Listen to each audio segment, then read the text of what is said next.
Welcome to Fort Worth, Texas. And this is a Big 12 battle between Oklahoma State and TCU, two top 25 teams on just a spectacular day here in the great state of Texas. As you take a look at the series note, so Oklahoma State will receive the football. TCU won the toss and deferred.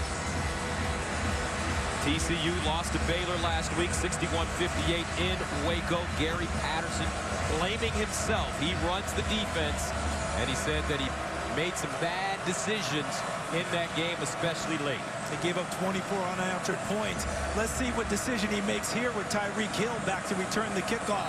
He's returned kickoffs for touchdowns in the last two games. I would be very surprised if TCU kicks the ball to him.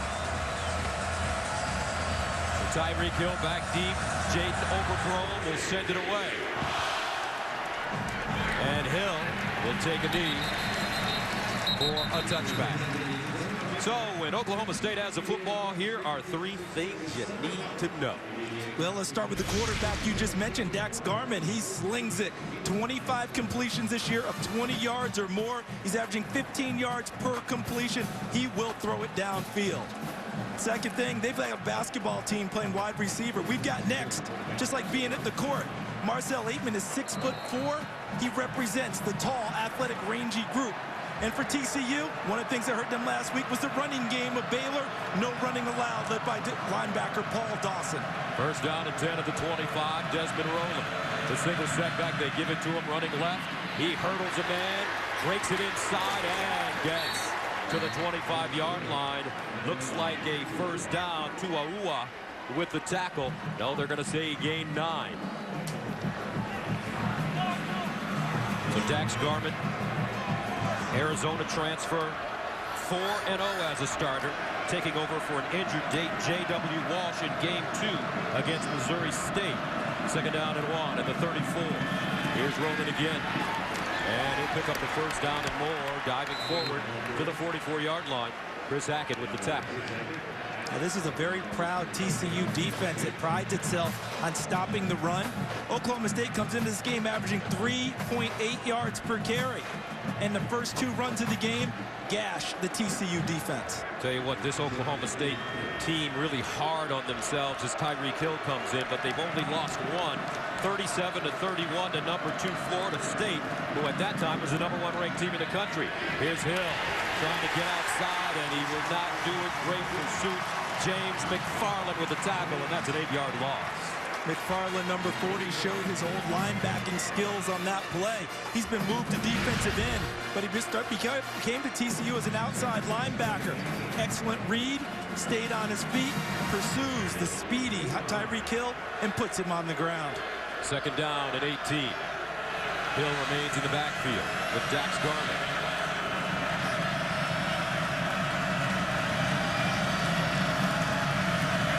And Garman handing it to Hill. And Hill plunging forward. Tyreek Hill, as you mentioned, Charles, he's returned to kickoff for a touchdown in 2 straight games. He was preseason Big 12 newcomer of the year, junior college transfer, so they knew he was coming. And they have to find a way for him to touch the ball often today, whether as a running back, a slot receiver, kick returner. If he has anything less than 20 touches, Oklahoma State is not doing their job getting him the ball. He's averaging 15 touches a game and 163 all-purpose yards a game. 3rd and 14 at the 39. Hill goes in motion. And they'll be conservative. Desmond Rowland goes backwards. Leading the way, Davion Pearson, Paul Dawson there as well. And we see early in this game the value of a big lost yardage play. TCU got gashed on the first 2 plays in the running game. Oklahoma State runs a swing pass to Hill. McFarland makes a terrific play outside, puts them behind the chains, and Oklahoma State never recovers and now has to punt the ball away. Kip Smith will punt for Oklahoma State at his own 25. Cameron Eccles-Looper back deep at the 17. High spiraling punt. Eccles-Looper steps forward and has the fair catch at the 20. A 40-yard punt. So Trevon Boykin ready to come onto the field, and 3 things you need to know when the Horned Frogs have the ball. Well, he has arm and legs talent. He leads the team in passing and rushing from the quarterback position. B.J. Catalon is the leading rusher for TCU for the last 2 seasons. He's not anymore. It's time for him and his running back mates to help out Trevon Boykin in the running game. And Emmanuel Ogbah over the wall. This year, Oklahoma State has 42 tackles for loss and 18 sacks on the year. They've got to get past that TCU offensive front and make some plays in the backfield. Catalon lining up as a wide receiver, empty backfield for Boykin. Boykin, quick strike. That ball caught by Catalon, and he'll lean forward and get to the 23, stopped by Ryan Simmons. Trevon Boykin on pace to become the first TCU player in 64 seasons to lead the team in both rushing and passing. Gilbert Bartouche did it in 1950. 2nd and 5 at the 25. Underneath, and it's a reception for Ty Slanina, and he'll gain 9. Interesting you mentioned Gilbert Bartouche, 1950. Likely playing single-wing football, right? Where the tailback was the quarterback, essentially. How different are we nowadays? Not that much different. Not really. Really not, right? He's back there in the gun. He's running that tailback type stuff. Very similar football. First down and 10 of the 34. Boykin on course and incomplete. Intended for David Porter. And I thought yesterday when we had a chance to talk to Sonny Cumbie about his quarterback and what he saw when he first got here, it was just really, really interesting conversation. Well, he talked about the talent that he had seen when he was at Texas Tech. He saw Boykin put it on display against them, and he said there's a blank canvas for him. I'm just going to let him work. Boykin, and he is hauled down. Beautiful pursuit, and that's Emmanuel Ogbah. All right, take a look at Ogbah coming from your right.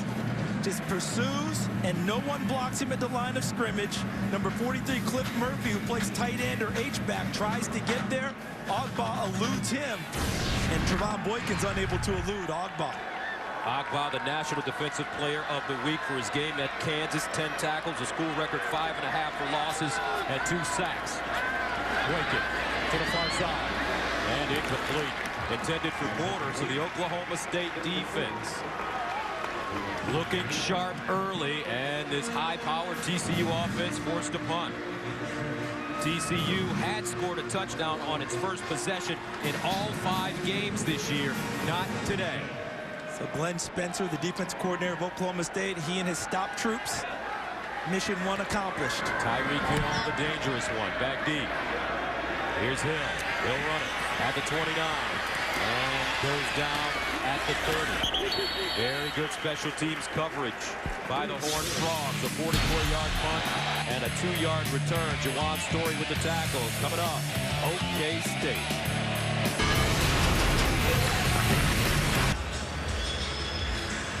What an interesting day in the Big 12 already. About Oklahoma at home against Kansas State. Look at the miscues that cost them special teams with the missed field goals and a point after touchdown. Offense, they threw an interception, turned to a pick 6. Baylor, 19 penalties. Look at the 2 touchdowns they gave up, only 3 of 16 on 3rd downs. Bryce Petty, 44% throwing the ball. How about last week? 782 yards Baylor put on TCU. Today, only 318 at West Virginia. Got to give Bill Snyder a lot of credit at Kansas State. Nobody talked about him early, but he is rolling with the Wildcats. First 10 at the 32. Rolling, hit, breaks a tackle, and gets to the 35. It will be interesting to see where Kansas State lands in the rankings next week, considering their only loss all year was to Auburn at home, undefeated in Big 12 play. And on that day, Coach Snyder's field goal kicker had some trouble. And he replaced him the next game. 2nd down and 6 at the 36. Desmond Rowland still in the backfield for Oklahoma State. Here's Garmin underneath. Picked off. Yes, Kevin White.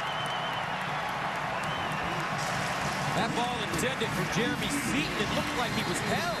Yeah, I agree, Gus. That's what I thought initially. I see no flags. Watch Seaton, 44, run his route. And he's being held by Marcus Mallett. Yet Kevin White comes up with the interception. TCU takes over when we return.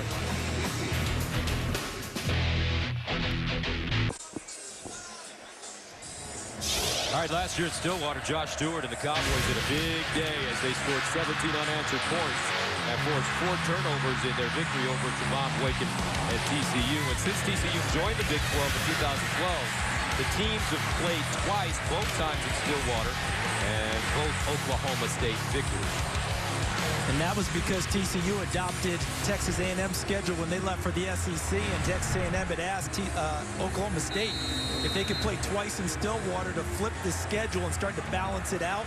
So TCU inherited that when they joined. First down and 10 at the 48-yard line. Empty backfield for Trevon Boykin. He'll let it fly on first down over the middle. That ball hauled in by Deontay Gray, a running back, and it's a gain of 14. And when we talked to the coaches yesterday, they said throwing the ball over the middle was what Trevon had to work on. Partly because of height. He's really about 6 feet tall, even though he's listed as 6'2". So things get obscured in the middle of the field. He likes to throw it to the edges where his sight lines are a little bit better. First down and 10 to the 34. DJ Catalan, the deep man. And they'll give it to him. Catalan, a huge hole, breaking toward the end zone, on his feet, touchdown, Armstrong! 34 yards.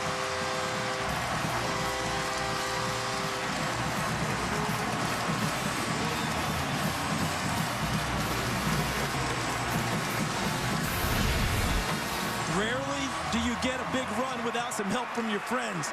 Look at Cliff Murphy, 43 on the lead.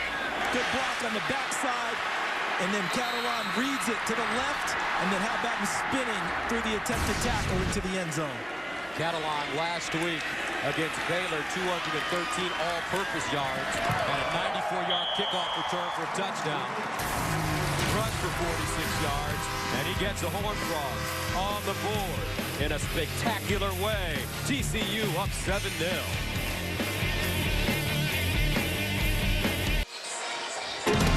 Texas Christian University was founded in 1873 in Thorpe Spring, Texas. The school moved to Waco in 1895. Then relocated here to Fort Worth in 1910. No wonder they don't get along with Baylor. Yeah. I mean, you're sharing space to begin with. Turned out to be a very nice rivalry, TCU and Baylor. How about that drive for TCU? That was their 11th drive this year of 3 plays or less. That's 3rd in FBS football. Jay Noverchrome will send it away. Tyreek Hill back deep. Line drive. Hill fields it on the run. Hill stays on his feet and finally downed at the 20-yard line by Paul Whitmill. Now tonight, college football continues as the Washington Huskies square off against Heisman hopeful Marcus Mariota and the 9th-ranked Oregon Ducks. Coverage begins at 8 p.m. Eastern right here on Fox Sports 1 and streaming live on Fox Sports Go. Now, you said something last week when we did the Oregon-UCLA game, CD, that in the end, you feel that Oregon will be one of the 4 teams. Yeah, I think that if they run the table the rest of the way, and we see the challenge they've got tonight, because Shaq Thompson has been a monster on defense for Washington, but if they run the table, win the Pac-12, they will be one of those 4 teams. First down and 10 to the 19. Here's Hill trying to get outside, and Tyreek Hill. He is a speedster, folks. He won the Big 12 indoor 200-meter title and took 2nd in 60-meter hurdles this past spring. In high school, he ran a 20.14, the 2nd fastest 200-meter time for a high schooler in history, a time that would have placed him 6th at the 2012 London Olympics. 2nd down and 8.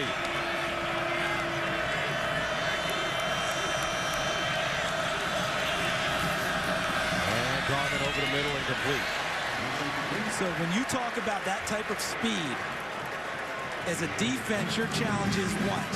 Not to let that speed get going. That speed can't come out of the starter's blocks clean. He's got to be stopped in the backfield, make him chop his feet a little bit. He can't just hit a hole on a dead run. And when he gets into space, you can't miss. Because if you miss, that's likely giving up a huge play or a touchdown. Hill, a junior college standout at Garden City Community College. 3rd down and 8. Garmin in trouble, and Garmin is sacked by Davion Pearson.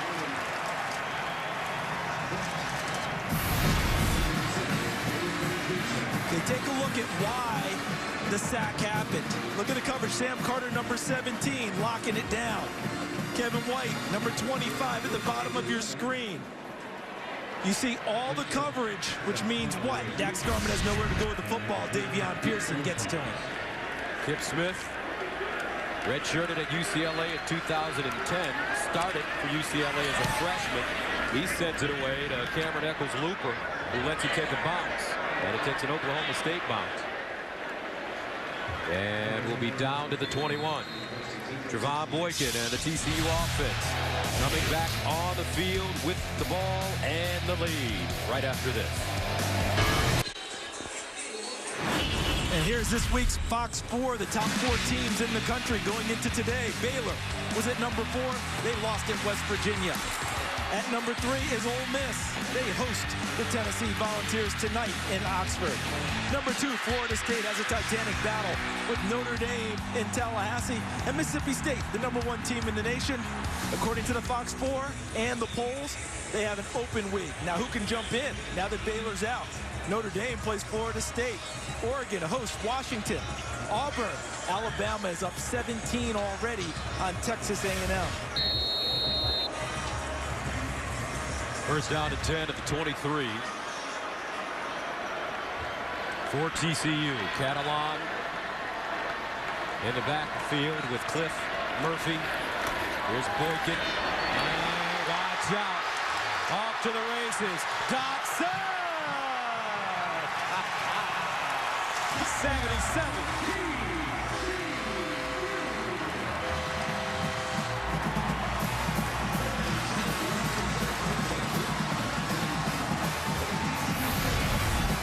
Okay, watch Dotson at the top of your screen, number 9. There's a play fake in the backfield, but he wins this route right now. Off of the line of scrimmage, he's so far ahead, and look at the separation ahead of the freshman, Ramon Richards. And off of the play fake, Boykin delivers to Dotson, and he wins the foot race to the end zone. Overcrown in to attempt the extra point, and it's good. Dotson transferred from Wyoming prior to 2012. What a big-time play, TCU.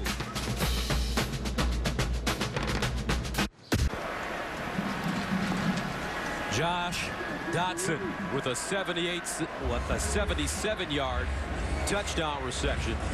And the Horned Frogs take a 14-0 lead. And remember, Trevon Boykin came into this game. You see that wrap on his left wrist? Had an injury against Baylor last week, and they were wondering about how he would respond. They said he'd be able to play full out. They're not running him so far, but they don't have to. Accurate throwing the football early in the game. TCU with touchdowns on consecutive plays of 34 and 77 yards. Now let's go to Greg Wolf in the studio for a Lowe's Never Stop Improving game break.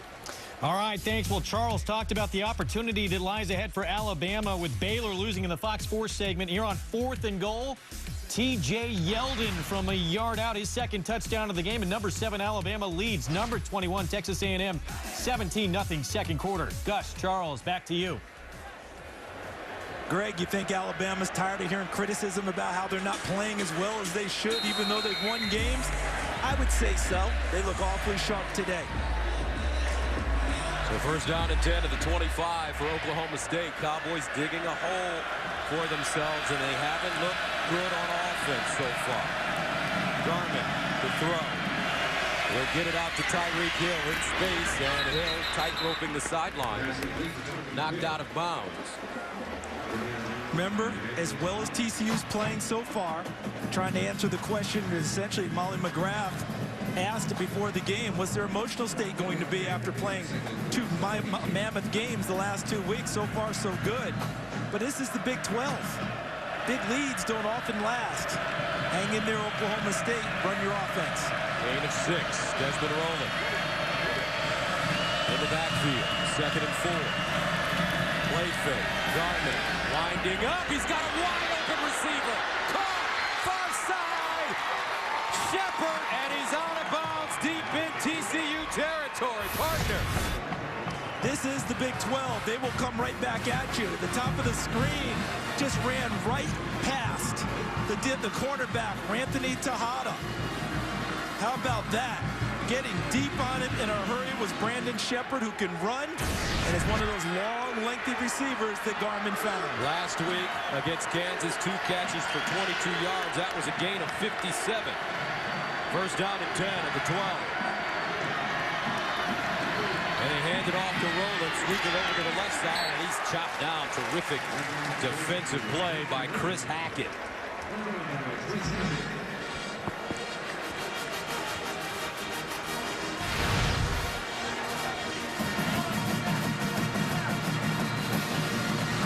Tough to score on TCU in the red zone.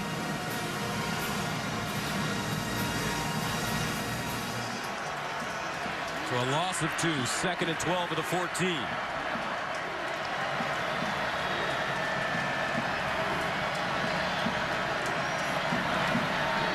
Rowland again. Tries to bounce it outside, and once again, Chris Hackett is there. Paul Dawson also in on the play for the Horned Frogs. Oklahoma State tried to spread things out to create room for Rowland to run. But good open field pursuit and tackling by TCU. Rowland so far 5 carries, 21 yards. 3rd down and 11 at the 13. Tyreek Hill in the game at tailback for Mike Gundy.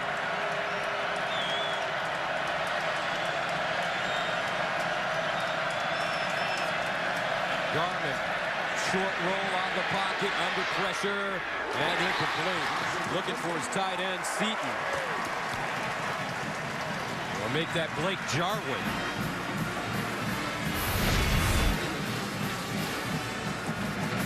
Mike Gundy wanted a timeout before the snap. Didn't like what he saw in terms of alignment with the play call that he had. Didn't get the timeout in time. And TCU snuffs the drive on 3rd down, forces a field goal attempt. So Ben Grogan, 14 of 18. With a long of 47 in to attempt a 30-yarder. Kip Smith is his holder. And it's good. Oklahoma State settles for 3. 14-3 with 5:20 to go in the opening period. As we take a look at the Big 12 standings. Oklahoma State, if they win today, they and Kansas State free and clear of the rest of the field in terms of conference losses. Zeros on both sides. Kansas State, a monster win today at Oklahoma. It'll be interesting to see how far they rise in the polls now. Will they get the respect they deserve? Baylor, a tough loss at West Virginia today. Oklahoma, their 2nd conference loss already. And TCU, they can get right back into the forefront if they can hold serve and win here today at home. Big win for Dana Holgorsen, looking for that signature win since moving into the Big 12 Conference, and he got it today against 4th-ranked Baylor. Big check mark in that column. That's a huge win for them at home. They're playing better defense, going along with the offense that continues to move. Kevin White, their wide receiver, may be the best wide receiver in the country. May need to start talking about him in terms of Heisman hopefuls as well. He's absolutely tremendous. One of the better ones I've seen so far, if not the best one. But what we just saw, Gus, an example of defense in 2014. Big play by Oklahoma State, but they kicked a field goal, not a touchdown, so TCU's happy. Kip Smith kicking it away to B.J. Catalon, and he'll bring it out of the end zone. Catalon, and he gets crunched at the 15. Terrific job on special teams. James Washington, or actually Franklin. They're 2 number 28s, folks. Yep. Can I go ahead and say it? Yes. Can we get that rule change, please, committee? I know we ask about it every time. I know why we don't. The coaches want it for recruiting to give numbers away.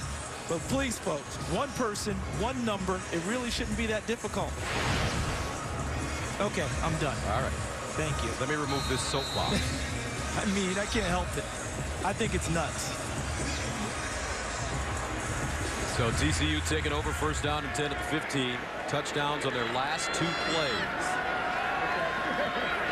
Aaron Green in motion. Now they'll line up in the backfield.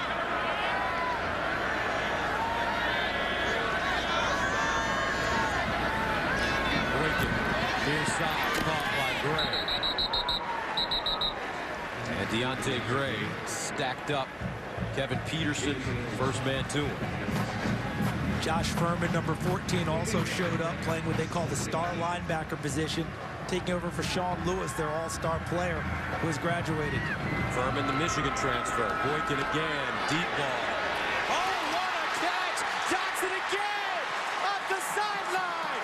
No, he didn't! 84 yards!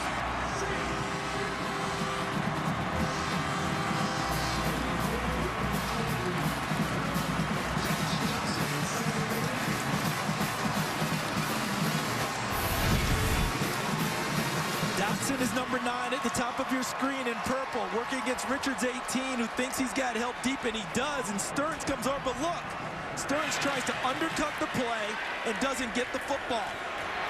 Dotson is 6'4", Boykin put it up there where only he could grab it, but Stearns should have made a better play on the football, did not, turn into another touchdown for TCU. 3 touchdowns in 4 plays, 34 yards, 77 yards, and now Josh Dotson with an 84-yard touchdown. The Horned Frogs are cooking.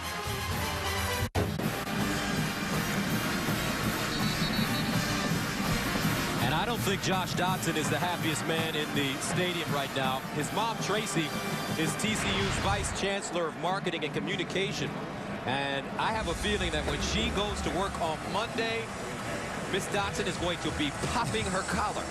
I think right now her office is already putting out releases, tweets, blogs, the whole deal about how well her son's playing right now. You said marketing and promotions, right? That's right. Marketing communications. Get it out there. And this one deep in the end zone. And a touchback. Now, Fox Sports Supports is proud to team up with Boys and Girls Clubs of America. Boys and Girls Clubs help young people to reach their full potential through programs that promote character, leadership, education, healthy lifestyles, and more. For more information, visit foxsportssupports.com. A lot of fireworks early, still first quarter. Oklahoma State on offense. No panic. Continue to run your offense. Their problems right now, their challenges are fixing defense and the big plays they're giving up. First down to the 25. Garmin hit as he throws, and that one is high, intended for Clinton. Davion Pearson has made a home in the backfield here in the first quarter. Watch how easily Pearson gets to Garmin. I mean, he's totally unblocked. Roland goes right past him, the running back, and Pearson affects the quarterback in the play with the big hit and forces the throw high. Last week against Kansas, Garmin sacked 4 times. He also lost a fumble. 2nd and 10. Garmin. Buying time. And incomplete. Intended for James Washington, broken up by Anthony Tejada. I think it was Josh Caraway, number 94. The pursuit of Garmin did not allow Garmin a chance to throw the ball in rhythm and on time. And because he had to hesitate and double and then triple clutch, that gave Tejada time to eat up the distance and make a play on the football. TCU is 9th in the nation on 3rd down defense, allowing opponents to convert just 28% of the time. 3rd down and 10.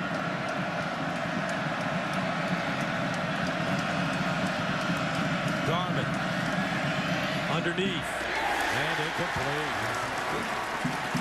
That ball intended for Marcel Aitman. And when we met with Gary Patterson yesterday in his office, well, rather in the conference room, he talked for most of the meeting defensively about his DBs. Yeah, he just talked about last week, they were in good coverages at times, but they let the ball get thrown over their heads, gave up the verticals, the big shots. He wants everything in front today and making plays on the football. And so far, save one big pass, they've accomplished that. Kip Smith will punt from his own 10. Eccles Looper standing at the 37. And he'll signal for the fair catch and have it at the 34.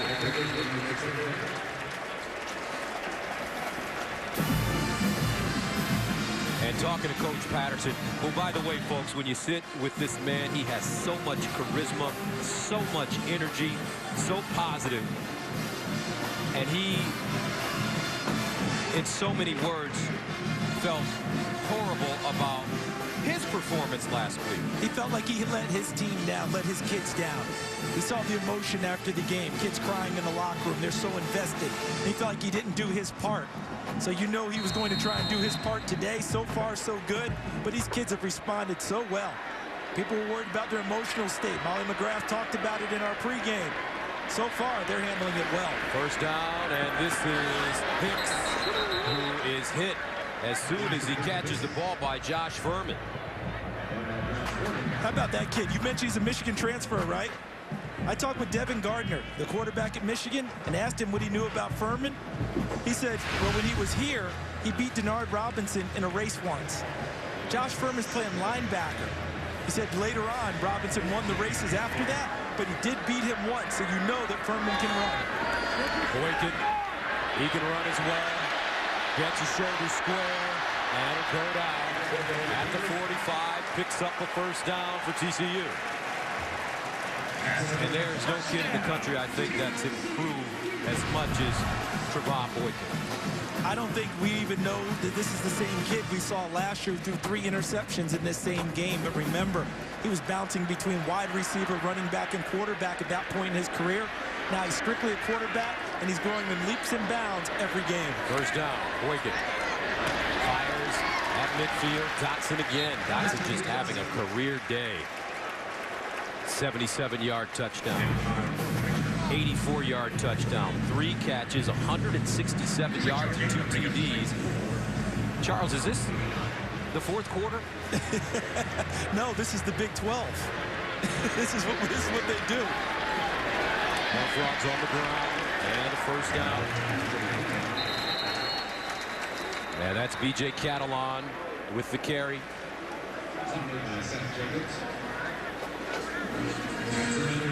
Let's join Molly on the sideline. Thanks, Gus. Yeah, B.J. Catalon told me that last year he didn't see this kind of maturity from his quarterback, Trevon Boykin, but now he has cemented his position as a leader on this team. Catalon said that before every game, Boykin walks up to each player in the locker room and motivates them, something that he never did last year. Gus. Thank you. Boykin to throw. And that ball intercepted. Wow, what a play. James Castleman, the 300-pound defensive tackle, just swallowed the ball up. From Amarillo, originally a Texas Tech commit. This should be him right here. Reads the play, can't get to the quarterback. And look at him, just falls into pursuit. How about that catch, though? Was that one-handed by Castleman? Yes. Right over the shoulder of number 77, Jamel Nath, who was trying to block him. A tremendous catch by James Castleman. I'm going to tell you, Gus, with possession being so important in today's football and the way people score, more and more defenses are doing ball drills with every position, hoping to possess the football each and every time to get it back for their offense. Castleman did just that. So let's see if Oklahoma State's offense can reward the terrific play by Castleman as they hand it off to Rowland. Rowland breaking free, still on his feet, and goes down inside TCU territory at the 46, a 12-yard gain.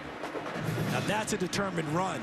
Stayed with it, ended up getting a block. Looked like Jeremy Seaton, 44, stayed with the play. And Rowland never gave up on it. First down and 10.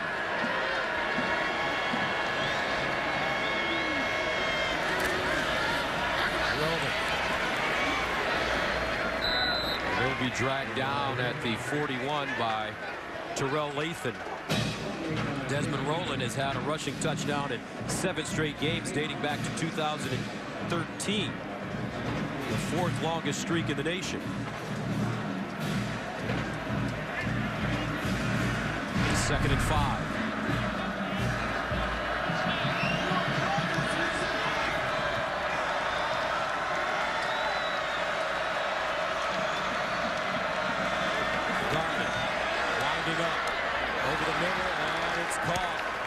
David Glidden held on to pick up 11 yards. Glidden is 5'7", 185 according to the program. His senior year in the state of Oklahoma, he was Oklahoma High School Player of the Year.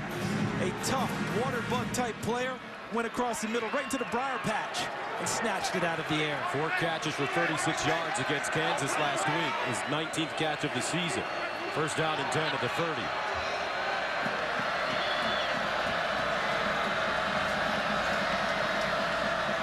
And some trickery, didn't fool TCU. Marcel Aitman is stopped by Paul Dawson. Cold. And this is a forward pass because he tosses it forward. If it's dropped or bobbled and hits the ground, it's now an incomplete pass. But as you noted, no one fooled on that play. TCU stays at home and snuffs the play out. Paul Dawson, number 47, having a tremendous year for TCU. Was added to the Chuck McNarick Award watch list this week after 2 phenomenal games. 2nd and 15. Rolling. And Gary Patterson told us yesterday that his spies have told him that Coach Mike Gundy has been in the offensive meeting rooms a lot this week. And we knew that to be true for our conference call. He was a little late getting to the phone because they couldn't get him out of the offensive room. How much time he's spending in there is an indication of how much work he thinks needs to be done on that side of the ball. And that'll take us to the end of the first quarter, and what a quarter it was for TCU. 2 huge touchdowns by Josh Dotson, and the Horned Frogs lead it 21-3 after 1.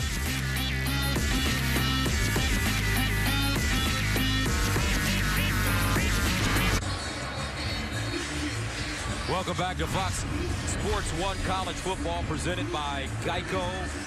Started the second quarter, TCU with a 21-3 lead, and their offense percolating. 241 yards in the first quarter, touchdown drives lasting 30, 12, and 39 seconds. And now have them in 3rd and long on defense. 6 defensive backs on the field for TCU, 4 pass rushers.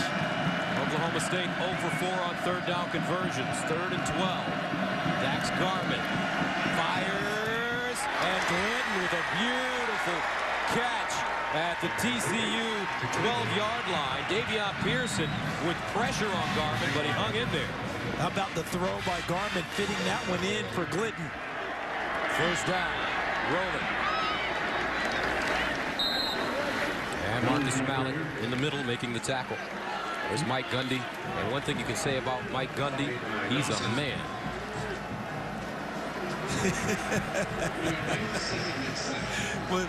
Plus about 7 years now from that time, right? Was he, man, he was 40. I think he's 46, 47 now. It goes back to 2007. Second down and 7 at the 12. Garment over the middle. Incomplete, broken up by Chris Hackett. Chris Hackett is a terrific athlete. He is. He plays the weak safety position. He's back in the backfield, number 1. Watch him now breaking on the football. Good coverage by the corner leading into the play. Kevin White, number 25. Hackett reading the quarterback and making a play on the football.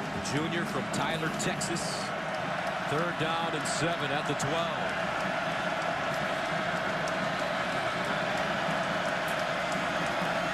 Garment wants to run. And taken down at the 9 by Chris Hackett again. Making a play. And that's where Oklahoma State really misses J.W. Walsh, who began the season as their starting quarterback. His legs likely would have picked up that first down in that same situation with that much open space. That's not Dax Garment's game. They will have to settle for another field goal attempt. J.W. out for the season with a foot injury. So here comes Ben Grogan, leads the nation in field goals per game at 2.33 and leads the Big 12 in scoring. This one from 27 yards away. And it's good. But TCU can take that as a win as they hold Oklahoma State to a field goal again.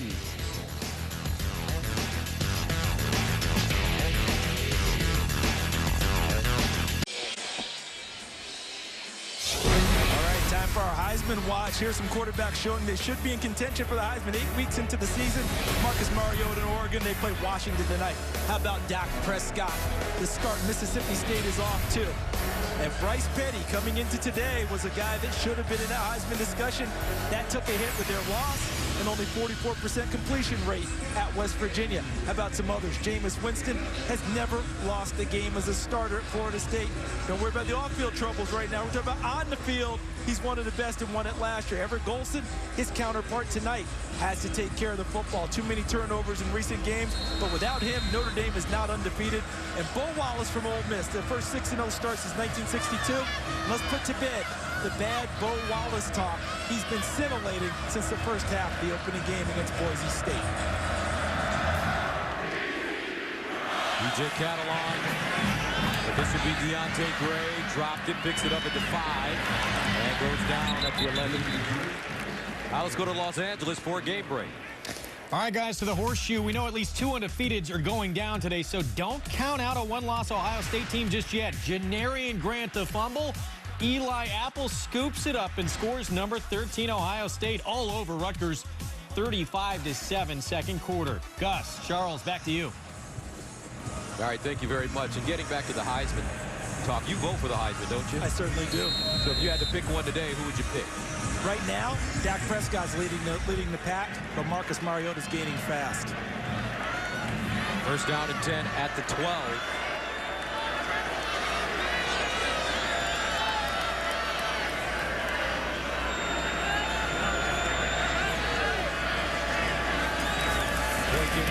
Quick strike to Slovenia. And a question about the Heisman voting. How much of an effect has Jameis Winston's off-the-field activities affected his chances of winning it again? It's just a feel for me because I have no empirical evidence. I think a good number of voters are looking for an alternative. I think they feel almost betrayed. They voted for him last year with off-field issues, and those have continued this year. I think they're looking to vote for someone else, but he's playing and making it difficult. Second down and 2. Oh, almost intercepted. Wow. And that is one that Trey Flowers will have nightmares about all week. And it's the type of play that gets Oklahoma State kick-started. They just kicked the field goal. If they're able to take the ball away on TCU's end of the field, and now if TCU picks up this first down, so much worse. Third down and 2. Boykin throwing off his back. And Catalon drops it, and that would have been dangerous. We had back-to-back drops, Gus. Trey Flowers for Oklahoma State, an interception that would have killed a drive. B.J. Catalon, a touchdown, because he's free and clear right here. He catches it, and he ends up catching it with his face mask first before it gets to his hand.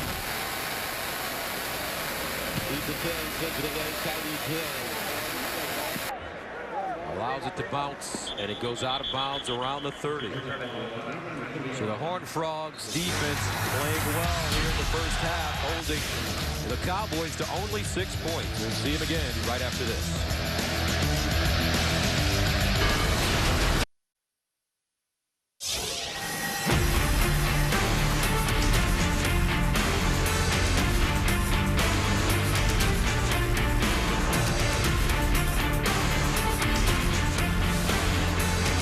Day here in Fort Worth, Texas. 21-6 our score. Oklahoma State taking over at the 30-yard line. Dax Garman has been under pressure. Davion Pearson has found him. Now Garman rolling out. Throws on the run. Glidden with the catch. Glidden knocked out of bounds. Picks up the first down. Sam Carter ushering him out of bounds after a gain of 16. But Glidden's finding ways to get open here in the first half. And that was a very nice delivery by Dax Garman as he rolled to his right. 3 catches, 44 yards for little David Glidden. First down and 10 at the 46.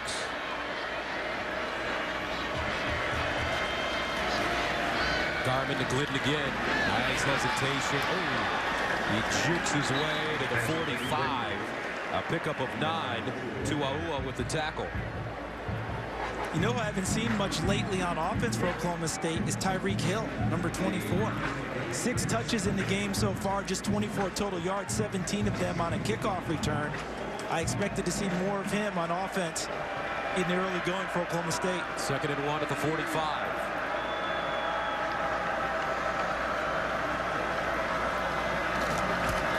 Roland tries to cut it back inside and gets to the 40. He's a tough, hard-nosed runner, isn't he? Yes, he is. Desmond Roland, he really emerged in the second half of the season last year. Put 144 yards and 2 touchdowns on the ground against Oklahoma in their season finale. A terrific player, but they've had troubles up front. Offensive line's been reshuffled, a lot of youth, and they're not creating the creases he's used to getting. He's got to make them himself. Tyreek Hill is on the field. The wide receiver at the bottom of your screen. 1st down and 10. Garmin winds up. And incomplete. Chris Hackett got back. Had his hands on the ball, intended for Tyreek Hill. And they just wound up and threw this one. Almost a message play, like we're going to use our speed and hope we can create a play downfield. But Gary Patterson, who calls the defenses for TCU, he's got his coaches up in the box telling him on every play, if 24 is in the game, where is he lining up? Because Gary believes he has a few tells and a few notes on where he lines up, what types of patterns and plays Oklahoma State's likely to run with Hill. For 2nd down and 10 at the 41, Garmin 7 of 15, 110 yards and an interception.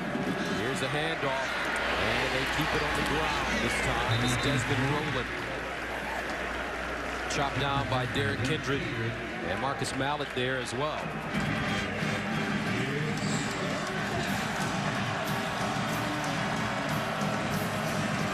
Tyreek Hill back in, 3rd down and 4. And he will line up all over. We just saw him the wide receiver. Now he lines up in the backfield at tailback.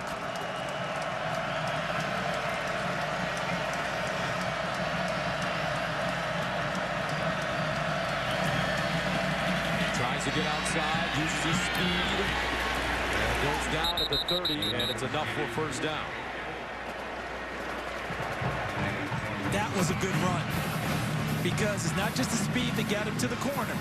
It was how he rolled over the tackler and stayed alive to get the 1st down. He was actually on the tackler's body to get the 1st down. If he doesn't do that, he probably goes down a little bit short of the 1st down marker. 1st down at the TCU 30 for Oklahoma State.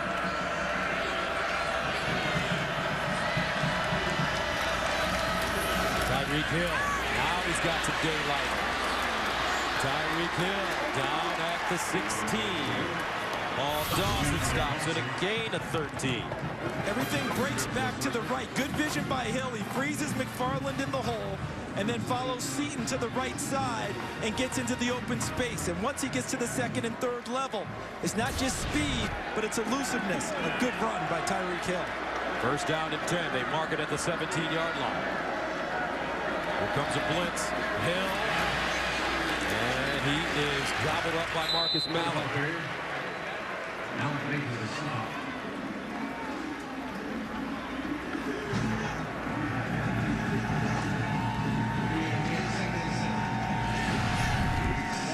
Oklahoma State speeding things up on offense now. 2nd and 7. And they're about out of doing the field goal thing. It'd be a huge disappointment if they don't pay off with 6 here. Garmin near side. This time it's 8 minutes. Around the 10-yard line, Chris Hackett and Tejada there to push him out of bounds. 3rd and 4 at the 11. And you notice it's not necessarily a passing down for Oklahoma State. The last 3rd and 4, they picked it up running the ball with Tyreek Hill.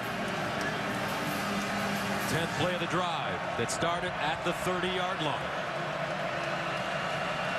Roland back in the game at running back. He's the deep man. They give it to him. Breaks it back and is hauled down by Paul Dawson. Not enough for the first down. And I don't think it's enough to go for it here on 4th down here. They've got to kick a field goal again and get something out of it. But that is another disappointment because TCU's playing defense the way you played in 2014. Field goal attempts, you walk up the field with your head high as a defense as opposed to giving up touchdowns. So Brogan good from 30 and 27 yards today. Last week against Kansas, he was 2 of 3 with a long of 43. This one from 28 yards out.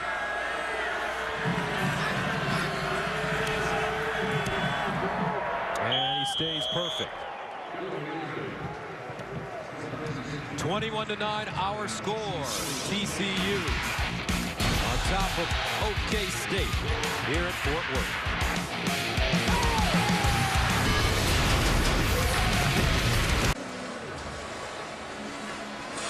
7:36 to go in the second quarter. TCU with a 21-9 lead. Gus Johnson, Charles Davis, Molly McGrath here in Fort Worth, Texas. Big 12 play, already some upsets. Baylor losing at West Virginia. Kansas State winning at Oklahoma. The number 4 team in the nation, Baylor, going down. If I'm TCU, I'd hang loose up here. Got to be careful about Oklahoma State want to try and steal possession.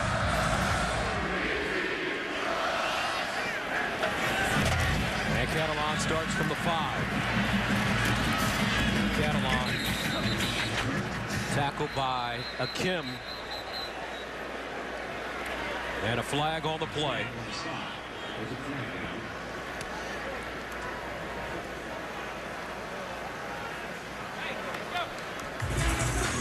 Came in late and well away from where the tackle was made.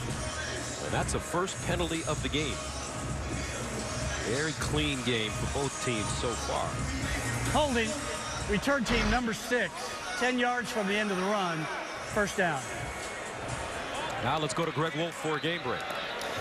All right, thanks. We go to Bloomington, Indiana. Already shocked Mizzou earlier this year. They're giving number 8 Michigan State trouble right now, but the Spartans go to Jeremy Langford, 8-yard score. His second touchdown of the day. Michigan State leads at halftime 28-17. Gus, Charles, back to you. Langford's a terrific back for Michigan State, as you know, Greg. But Indiana will give you trouble. They've got a guy most people don't know about named Tevin Coleman, who's leading the nation in rushing. First down at 10 of the 14. Catalan with running room. And B.J. Catalan tackled by Ryan Simmons and Seth Jacobs. A lot of fireworks early from TCU. Last couple of drives have not been that. They could use one, if nothing else, to help their defense out with field position. Second and 8. Catalan in motion out of the backfield. Slavina with the catch at the 20. And they get to the 21. Ryan Simmons with the stop. And Mike Gundy said that his defense was better last week against Kansas, but we got exposed from a fatigue standpoint on the field a lot. Catalan. And a flag. It's on the far side. And they caught Oklahoma State not prepared on defense and didn't get much out of that play. Give Oklahoma State credit for rallying after getting caught, not even in a good defense. And that ball was snapped. Oklahoma State guys were standing around, not in position, not formed up for their defense, yet the play did not break big. Give them credit for running to the football and preventing that.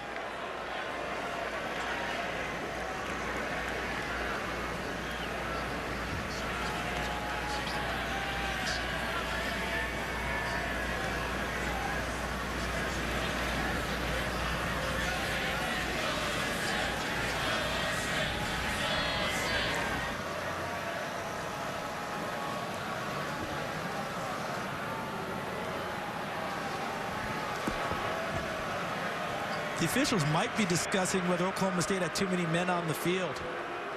I think they tried to run someone on who also ran off when he came on a couple of steps. Let's see what the explanation is. Sideline warning, Oklahoma State. 4th down. So they decided no penalty. In a sense, gave him a chance to clean things up on the sidelines. What does that mean? A sideline warning. Meaning that there are people over the sideline on the field of play when you're not supposed to be. Balls in play. So you get a warning, then after that, you start to get 5-yard penalties. Beautiful punt by Ethan Perry. Backs up Tyreek Hill. A 50-yard bomb. 21-9, though. Oklahoma State with the football.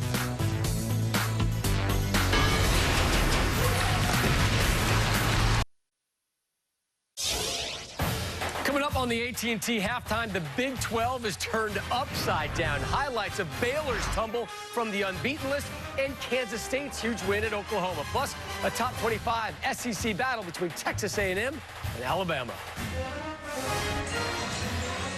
And look at TCU's offense, partner. First 3 possessions, big-time plays, big fireworks, right?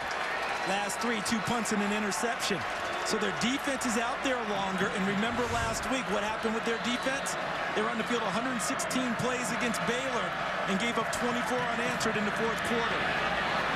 And Rowland lucky to get back to the line of scrimmage.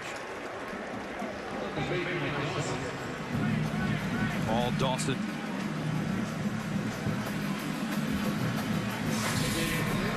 Okay, coming up tonight, Washington and Oregon on Fox Sports 1. Marcus Mariota.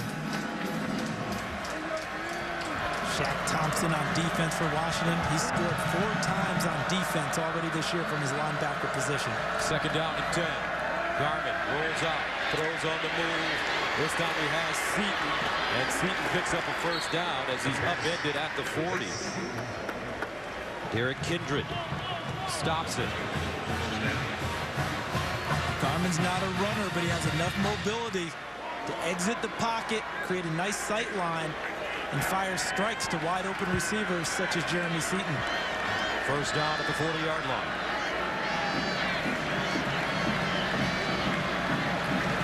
Garmin, near side. Live interviews. And Glidden dives forward and gets across the 45. Up to the 47. Derek Kindred hauls him down. Got to admire the way Oklahoma State has just stuck with things, don't you? Yes. I mean, they were blitzed early with those big plays, and they've just stayed with it. Defense has settled down, shut TCU down the last 3 possessions.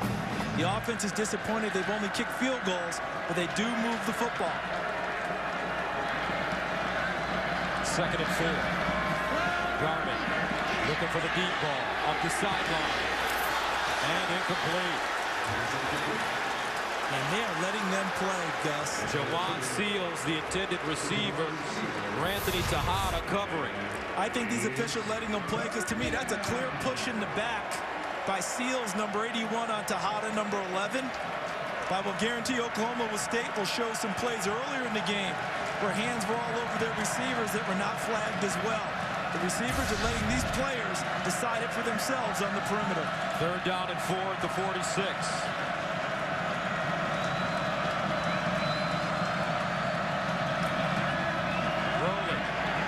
Stays on his feet, crawls forward, but he doesn't have enough for the first down. Marcus Mallett and Paul Dawson getting to him in time. And if they, I'm sorry, go ahead. If they run out their punt unit, Gus, if you're TCU, you keep your defense on the field and play what is called punt safe. That's too close, and it's a prime spot for a fake. Don't let them get one on you here. Kip Smith standing at the 32. Cameron Eccles-Looper at his own 10.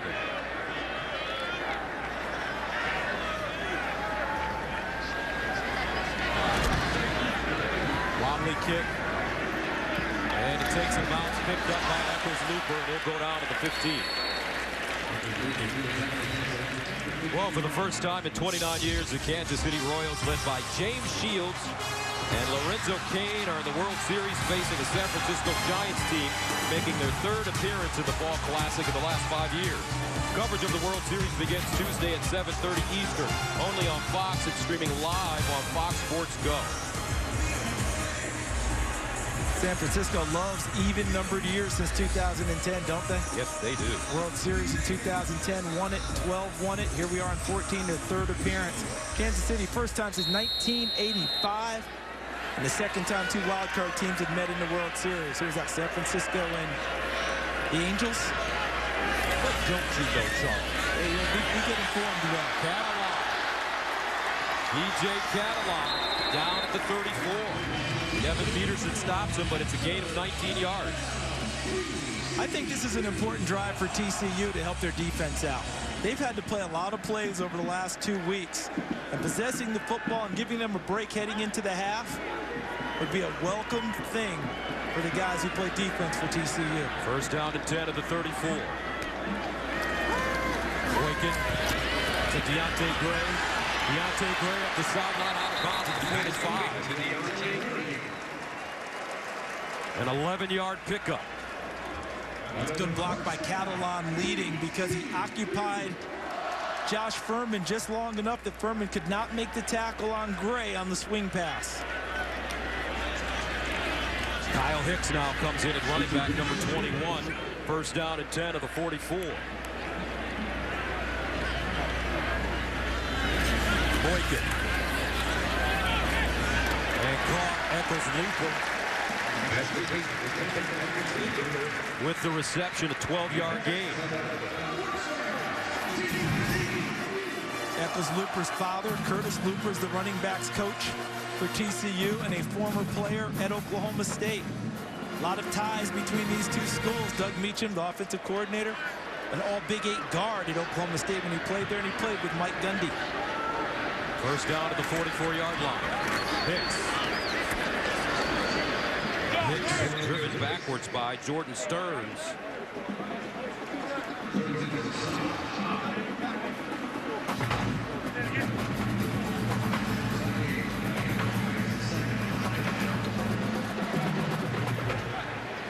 Second and 10.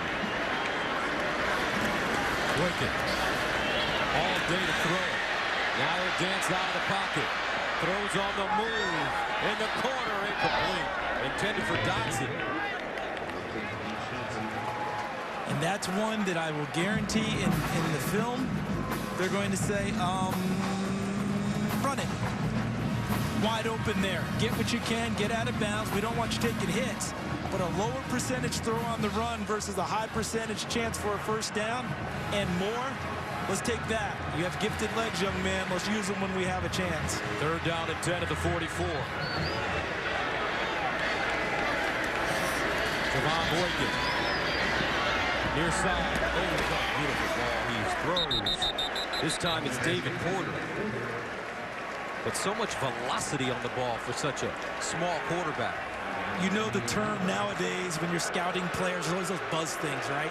Arm talent. That's what you say. Oh, he's got tremendous arm talent. No question. Javon Boykin has all of that. Not enough for the first down. It's fourth down and 1. B.J. Catalan, the pistol back. And now a timeout called by the Horned Frogs. We'll stay right here. Gary Patterson calling the timeout. He's led the Horned Frogs to 5 conference titles, 4 in the Mountain West and 1 in Conference USA. Their all-time winningest coach with 124 victories.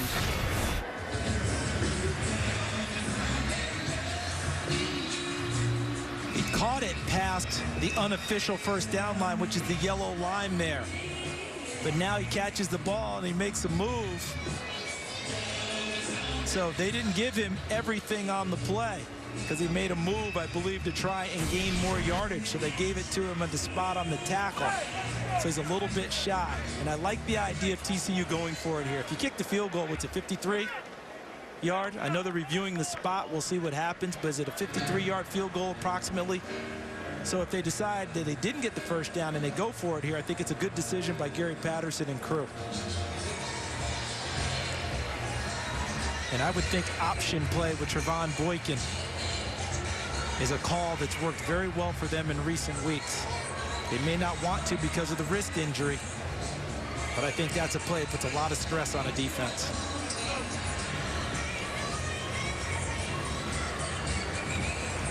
coach there is Doug Meacham, the co-offensive coordinator, formerly at Oklahoma State, where he was hard to believe he was an offensive guard. I mean, I looked at him and I was so bummed out. He weighs way less than me, and I played DB. After further review, the ruling on the field stands. 4th down. So what do you do now if you're Coach Patterson? No, I think you continue. I think you run your offense back out there and go for it rather than kick the field goal. See, he caught it, but he's turning to make a play, so they don't give him everything for the spot in terms of past the first down yardage. That's exactly what Coach Patterson elects to do, put the offense back on the field. 4th down and 1 at the 35. I like option here with Trevon Boykin and Catalan.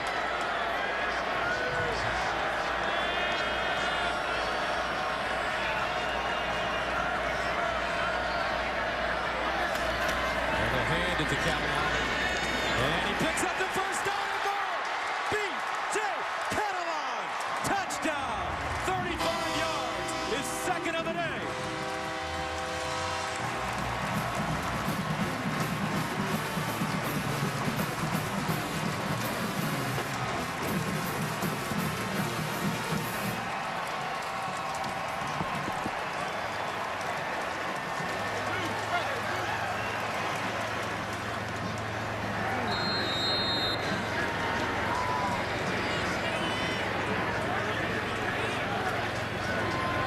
Extra point is good.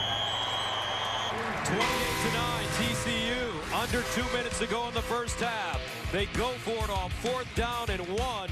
And the Horned Frogs hit pay dirt.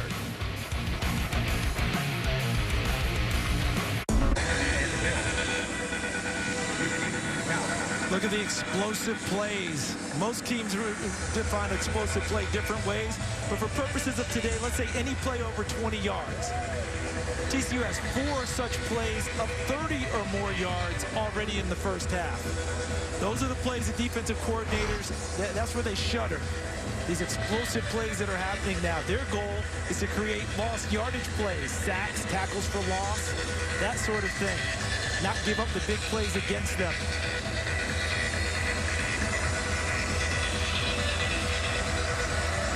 TCU has more yards on its 4 touchdown plays, 230, than Oklahoma State has total yards, 208. And the Cowboys flag on the play. It's Hill up the sideline. Hill with the return.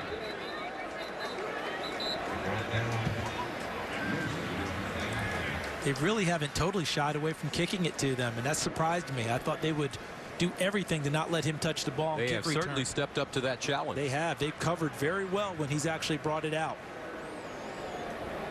During the return, holding number 5 of the return team. 5-yard penalty. Correction, 10-yard penalty. First down. They're 2 5s, Blake Webb and Jarrell Moreau. I'm going to bet Morrow, number 5, the safety, on kick return as opposed to Webb, the wide receiver. Hopefully I'm right. I don't want to get the wrong kid, but when you both wear the same number, chance you take. And here you go. Sorry. And you're off. It just seeps out, doesn't it? First down and 10 of the 15.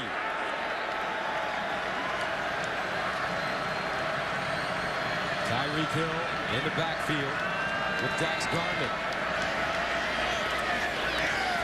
And Paul Dawson, first man to Hill as his helmet comes off, so he'll have to hit the sideline for a play.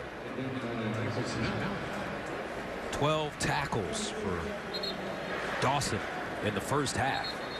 He had 18 last week at Baylor, with 2 sacks and a forced fumble. Had the pick 6 to help clinch the game against Oklahoma, the win.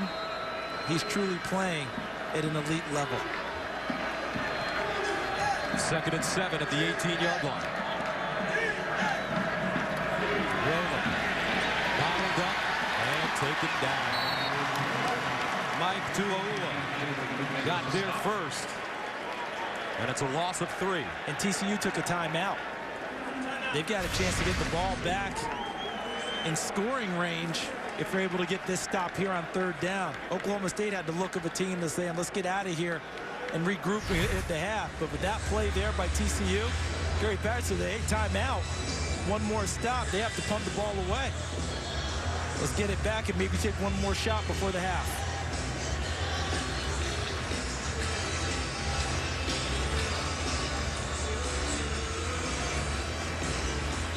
.112 to go in the first half, and just an explosive first quarter for TCU. And Catalan capping off the first half with another terrific run of 35 yards for a score. So really, Josh Dotson with 2 big catches, 70+ and 80+ yards for touchdowns. Catalan with his 2 touchdowns. There's big Josh Dotson.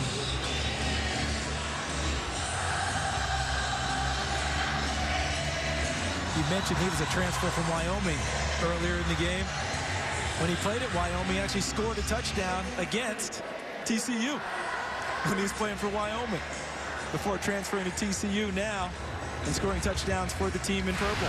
You know, he's the only active player in the Football Bowl subdivision to have scored both for and against his current team.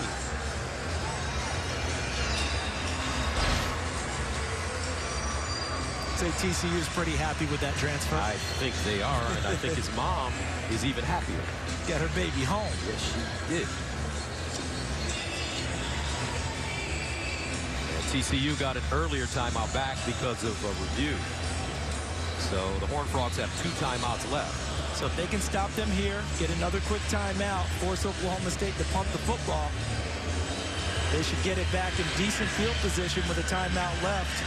And somewhere around a minute, a little bit less than a minute to go in the half, if that all happens that way. They're down to 10 at the 15.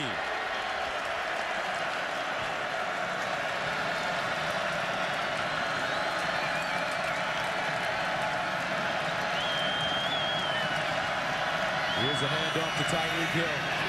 And Tyreek trying to get outside, nothing doing. Paul Dawson and Josh Caraway.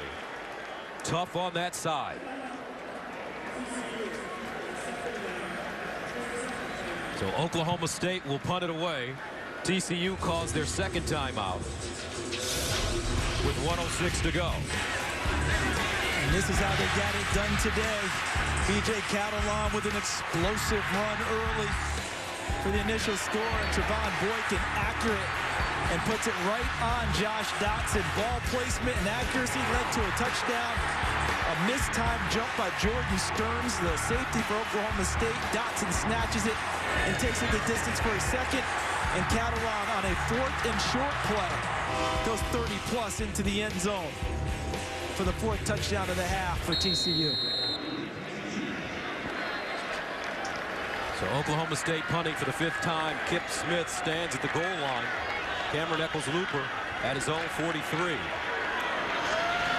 Flag throw. Eccles-Looper on the move. Whoa, what a block. Man, oh man, and there's an injured Oklahoma State player because number 84, Dominic Merca, brought the pain. Josh Elias gets up slowly, but he got his bell rung. Illegal formation, more than 4 in the backfield offense. That 5-yard penalty be added to the end of the run. First down. Take a look at this block. It's exactly how you want it in today's football. Shoulder gets his head in front, so it's not a clip. And it's Josh Elias, number 54, didn't have his head on a swivel as you're taught, looking for other people. He's the long snapper for Oklahoma State, trying to make a play. And Merca does with a tremendous block. And look at his field position. 57 seconds, 1 timeout for TCU. Plenty of time to take some shots to try and get more points. First down and 10 of the 38 for Boykin with 57 seconds remaining. And a timeout. Catalan slipping down. I think that play was supposed to be a pitch back. A pitch back and try and take the shot at the end zone, and Catalan slipped. Watch Dotson. He's the receiver at the bottom of your screen. Boykin rolling, running, and out of bounds around the 30. A 9-yard gain. Very intelligent play by Boykin. Got what he could, got out of bounds to stop the clock. 3rd down, 3 at the 31. Boykin looks the other side. Over the middle! Catalan! And he dropped it. Second one of the half. Remember the one he dropped it? He tossed it to him. A beautifully thrown ball over the defense. Dropped that one. It hit him in the face mask. This one hit him in the chest. And he couldn't pull it in. He's had a very good first half. Would have had a spectacular first half if he hauled in those two. Catalan frustrated. That brings on Jaden Oberchrome into attempt a 48-yarder. His career long is 56 yards against Kansas State last year.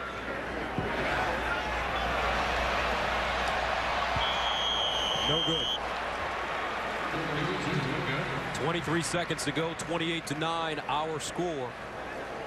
15th ranked Oklahoma State and 12th ranked TCU. I remember a couple years ago when we came here to work a game, Jaden Oberchrome said that he liked kicking off grass better than turf, which is unusual for a kicker. Because kickers like the turf better because of the firmer surface. And he said he felt like he pulled the ball more when he kicked off of the turf as opposed to the grass. That one, he wasn't able to pull it enough and fade it through the posts.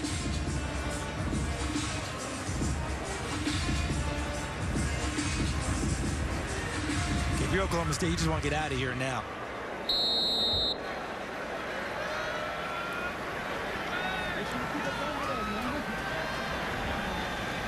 And the Cowboys will take a knee. And that'll take us to the end of the first half. TCU with 349 yards and 4 long touchdowns. 28-9, our halftime score. Horned Frogs lead the Cowboys. Now we send you to the AT&T Fox Sports 1 college football halftime. Here's Rob Stone. Charles, thank you. We welcome you to the AT&T.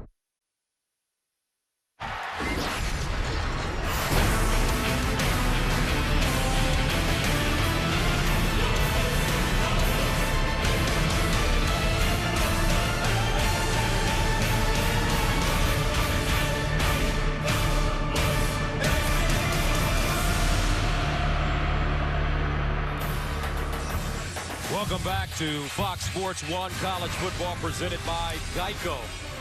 Our halftime score here in Fort Worth, Texas. TCU with the 28-9 lead over 15th ranked Oklahoma State. Welcome back, everybody. Gus Johnson along with Charles Davis. And you know that TCU can score points, but I think it's their defense that's made the biggest statement in that first half. I agree with you because last week that defense, in a sense, gave up 61 points. 24 unanswered in the fourth quarter to Baylor. And here they shut down Oklahoma State to the tune of 3 field goals while their offense made the explosive plays. How about 3 things you needed to know about the first half? The Cowboys get corralled. There's defense from TCU. Kevin White with an interception early. And look at the explosive plays by TCU. Trevon Boykin twice to Josh Dotson, 70-plus and 80-plus yards for touchdowns. And B.J. Catalan, 2 explosive runs for touchdowns.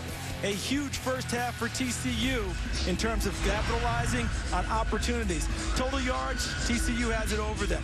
Third down conversions, neither side was good. TCU 0 for 5. Red zone, TCU never got there. Why? They scored their 4 touchdowns from outside of the red zone, all on plays of 20 or more yards. That's been the biggest difference in this ball game. Those are the first half, and now how about the first half stats that were brought to you by Geico. All right, TCU won the toss and they deferred, so we'll have the football to start the second half. B.J. Catalan will run it for the Horned Frogs, and he's ambushed at the 20-yard line. Let's go down to Molly McGrath. Thanks, Gus. Trevon Boykin, TCU's leading rusher, only ran with the ball 3 times in the first half. I asked Gary Patterson if this was to protect his wrist. He said no. OSU is spying. They're doing a great job of containing him. I prefer that he run with it more, though. Mike Gundy said that his defense is doing a good job on Boykin, but they can't give up big plays because his own offense isn't built for that. Guys? All right, thank you very much, Molly. The numbers for Trevon in the first half. Terrific numbers as Boykin found Josh Dotson on a 77-yard touchdown and a 84-yard touchdown. He threw for 227 in that first half, and a throw on first down to start the second half. Up top, Kobe Listenby, the intended receiver, would have been a tough grab in front of Kevin Peterson. Listenby has had back-to-back 100-yard games as a receiver. That's the first time he's been targeted today, and he thought there was a push in the back. But I will say this about the officials. They've been consistent all day long. They've let the defensive backs and wide receivers push on each other and settle it themselves without the flags coming out of their pockets. Only 3 total penalties in this game. 2nd and 10. At the 21, Oklahoma State showing blitz. Picked up over the middle. Slanina was wide open. And Boykin sees that ball sail a little too far in front of him. They airmailed that one. He had him there in the slot. But that was the ball that got away from him a little bit. I go back to the point you made in the first half about Trevon Boykin. Throwing in the middle of the field is where he has his most trouble. In breaking routes where there are more bodies and more muddle in there, maybe he doesn't see it quite as well. 3rd down and 10.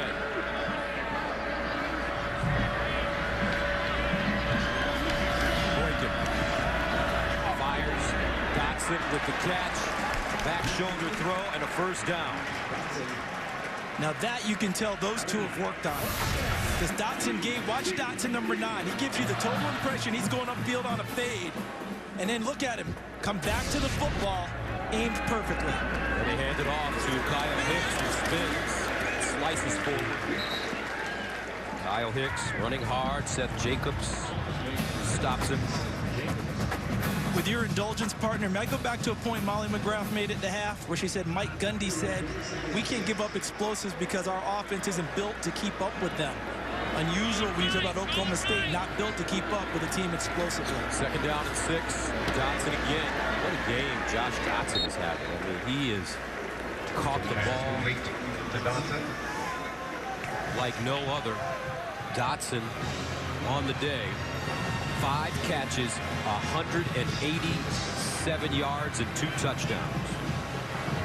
Now he's catching the contested balls, not just the ones that are downfield where it's just him one-on-one with people making big plays. He's catching them with a little bit of traffic. 3rd down and 1. B.J. Catalon, the pistol back.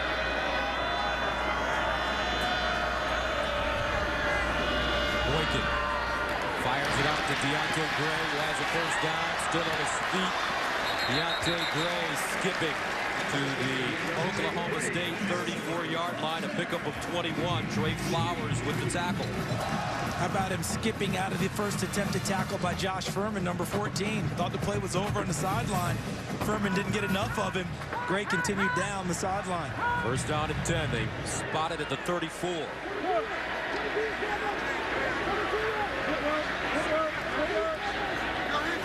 Boykin again passing. And incomplete, intended for Listenby. Fans wanted a flag. They won't get it. Listenby fighting with Kevin Peterson. Tell you, these officials have it glued to their pockets today. They're saying it's all on you two. Figure it out. You push on him, he pushes on you, no flag. And in fact, Listenby turned into a defensive back at the end of the play and knocked it away from a potential interception by number 1 Kevin Peterson. 2nd down and 10 at the 34. Here's the option. Boykin keeps it. Boykin with space, and Boykin finally tripped up by Seth Jacobs. But Trevon Boykin close to the first down. A 10-yard gain. And a first down for the Horned Frogs.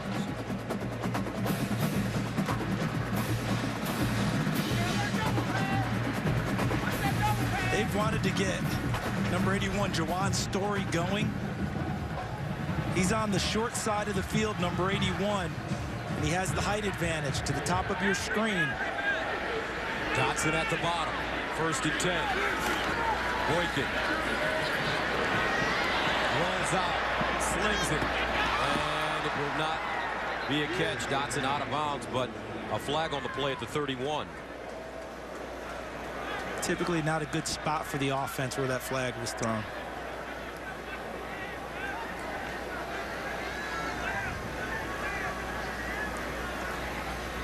Hold, number 74, offense. 10-yard penalty, 1st down.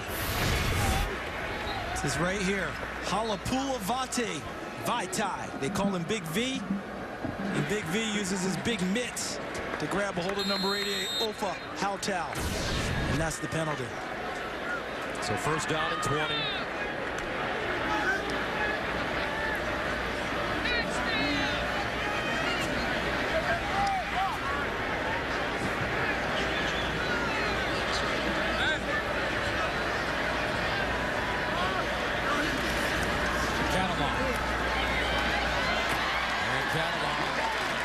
Drives it to the 25-yard line. A 9-yard gain. Ryan Simmons, the linebacker, with the hit.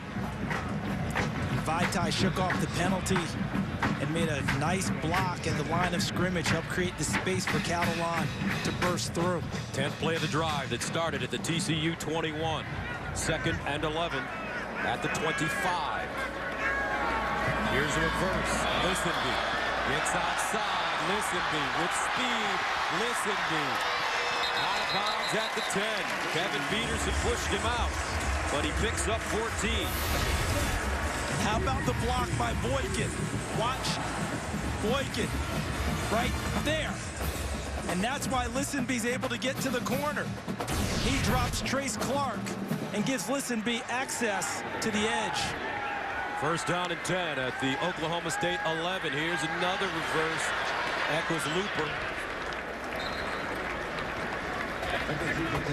That's what you call an easy completion for Trevon Boykin. He didn't get much yardage out of it, but it ups his completion percentage. Trevon Boykin, 16 of 26, 268.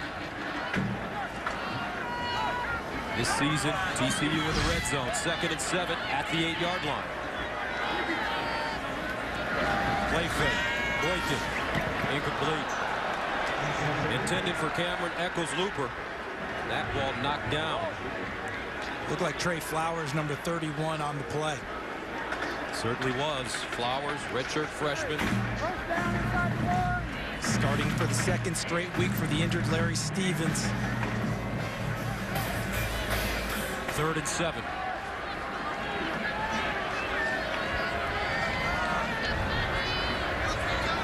Trips at the top of your screen. Dotson at the bottom. They look that way. Dotson incomplete. And a flag. Ramon Richards, the freshman from San Antonio, covering. To the bottom, to the right of your screen, Dotson, number 9. And Richards has a firm grasp on him, and Randy Smith, the field judge, throws a flag. We have not Pass seen that. interference. Number 18, defense. Spot foul, automatic 1st down. All game long. Settle it yourselves, guys, on that one. Penalty there for Richards, the freshman out of San Antonio. What a baptism of fire he's had to jump into the Texas Tech game with an injury to Ashton Lampkin, has held down the spot ever since. Opening drive of the 2nd half for TCU. 1st and goal at the 5. B.J. Catalan looking for his 3rd touchdown. And a flag on the play.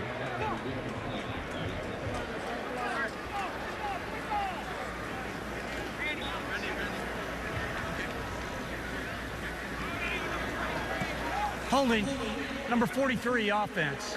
10-yard penalty, 1st down. That's Cliff Murphy, the senior. Ball for the hold.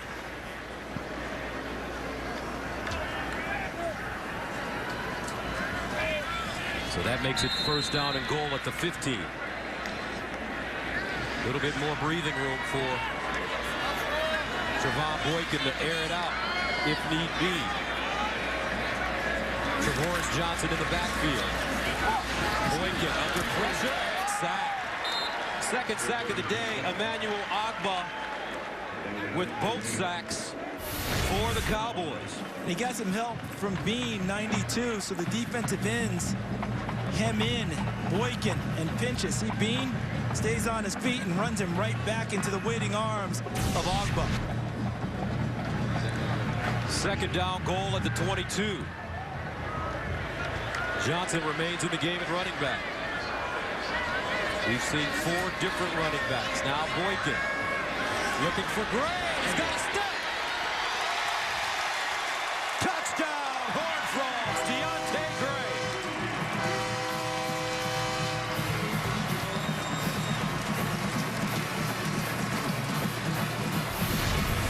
And this is well designed because Gray's going to end up working out here while the route breaks inside from Story, number 81. And another well-thrown ball and a good adjustment in the end zone by Gray.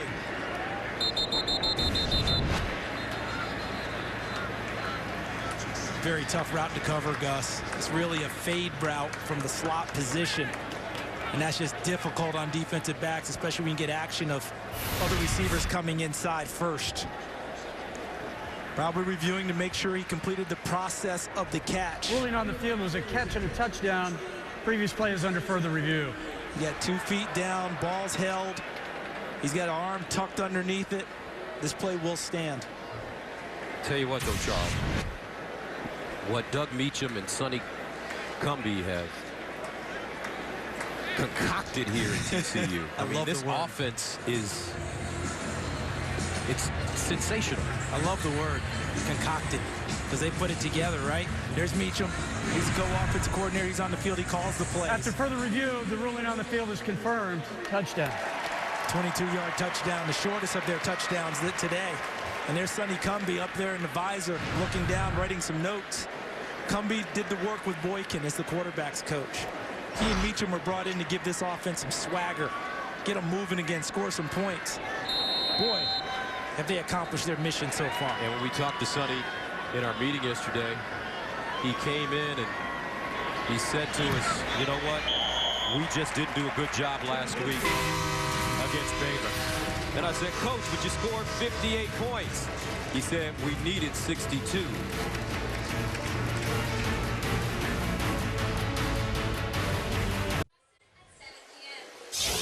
Last week against Baylor, the Horned Frogs had a 21-point lead with under 12 minutes to play in the 4th quarter. Baylor then gained 292 yards and scored 24 unanswered points to hand TCU their first loss of the season, 61-58.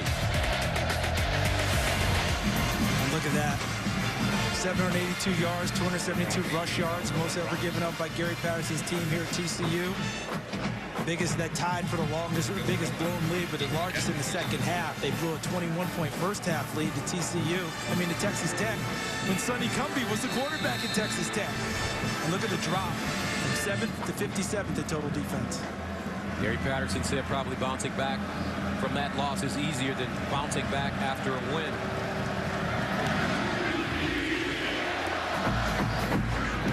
They'll take a knee. Coach Patterson said it's easier to deal with success than failure.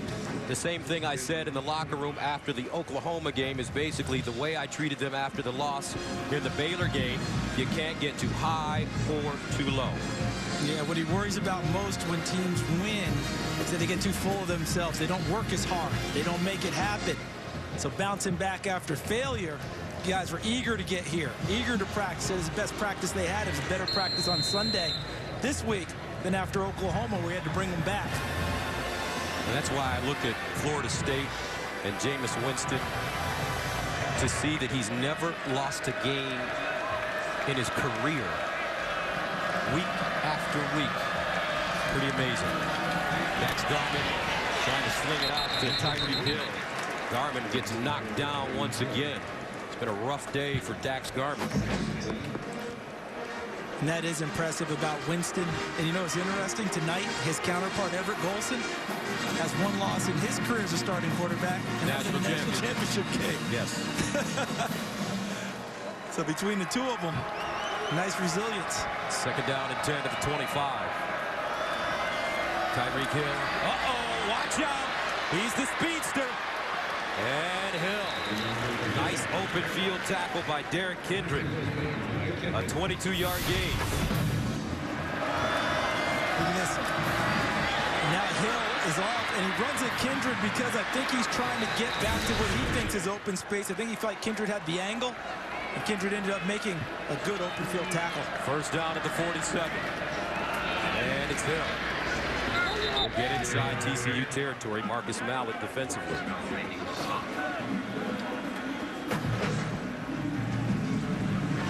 This young man had offers from Alabama, Florida State, USC, Oklahoma, Texas, Tennessee, Nebraska, just to name a few. But couldn't take them initially. Why? Grades. Had to go to junior college, get that straightened out before matriculating at Oklahoma State. 2nd and 7 at midfield.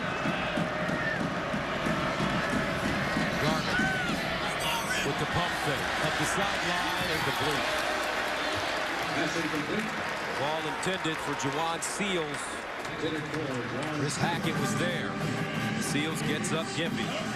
And I expected a flag to come out there because the defensive back really never got his head around, I thought, to play the football. But remember, as long as he doesn't bump him, he doesn't have to turn and play the ball. There's no such thing as face guarding as long as he doesn't touch him. 3rd down and 7. Oklahoma State 2 for 10 on 3rd down conversions. Tyreek Hill in motion. Garment steps up in the pocket. Delivers. Broken up. Chris Hackett there, as well as Derek Kindred, intended for Austin Hayes. Yeah, they'll be fighting that one, fighting about that one in film about who should have taken it and who should have had it. But they both made a break on the football and arrived at that point and broke up the pass. So Kip Smith will punt from the 35. Eccles Looper at his own 10.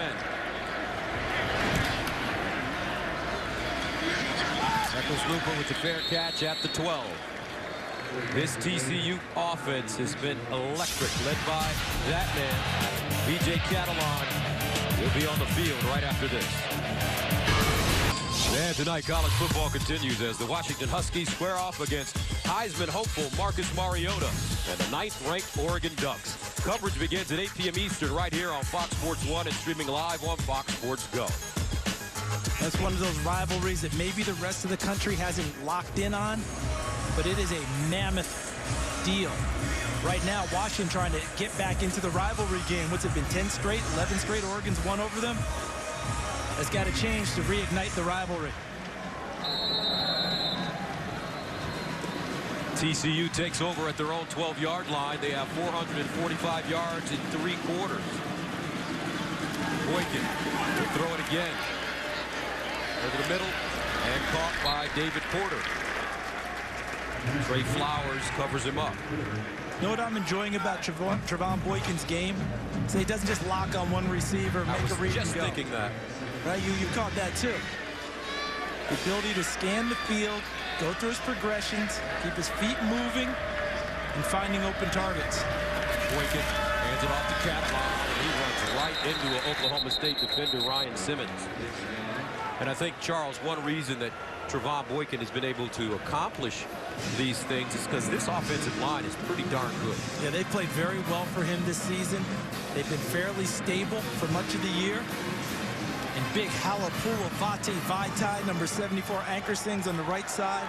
But for Boulanger, the left tackle, Naff at guard, Foltz at guard, and Joey Hunt at center. And then they get a couple guys who run in there and give them a break. They have played very well. Boykin steps up, and he elects to run it. Gets outside. First down. Kevin Peterson with the tackle. It's a 16-yard gain. Didn't Gary Patterson tell our teammate Molly McGrath he wanted to see more of this from Trevon Boykin at the half? I guess he listened to his coach. Made Jacobs miss and avoided a big hit, but from Peterson by skipping back inside. When GP talks, those players tend to listen. Boykin closing in on a 300-yard passing game. He's also rushed 6 times for 35 yards. First down and 10 at the 27. Catalan. And he'll lose yardage on the play. Jordan Stearns and Sam Marin combining on the tackle.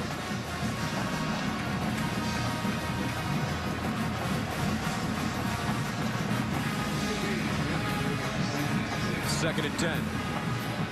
With the score being what it is, this is not necessarily a throwing down. Normally, your long yardage, you think pass. Not always. Empty set. Quarterback draw is always in play.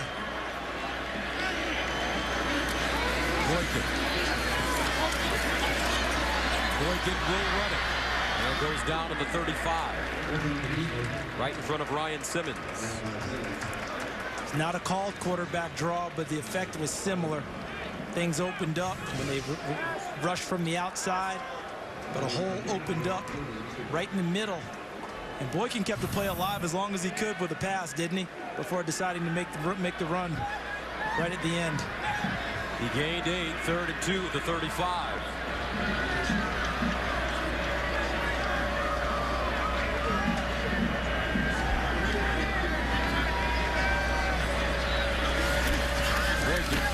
Quick release.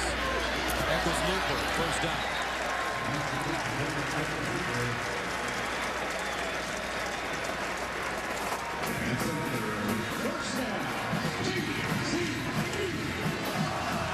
This kid has so much confidence. And what a rise for Trevon Boykin. When we saw him 2 years ago, they threw him in at quarterback after playing wide receiver. He struggled at times, had great games at times. And now you can tell that quarterback is his position. And this is Juwan Story, the sophomore. They like his potential at 6'4". I mean, look at the size of some of these receivers. 6'4", 6'1", 6 feet, 6'4". Josh Dotson, 6'3", Jordan Moore. And Moore didn't even hit the field. We're not even seeing Jordan Moore. 2nd and 5. Boykin, jitterbugging. Oh, he slings it out to Slanina. Ty Slanina with a beautiful toe tap. Stays in bounds and gains 23. And when we talked to Coach Gumby, he said that in the past he would sidearm it a little bit. Well, they've tightened that up and worked on the motion. Look at him bring it back over the top. But how about him keeping the play alive, understanding the pocket, setting his feet, and throwing a strike to Slanina late in the play. First down and 10 at the 34. And the handoff. Green. And Aaron Green, the junior from San Antonio, Texas, gains 7.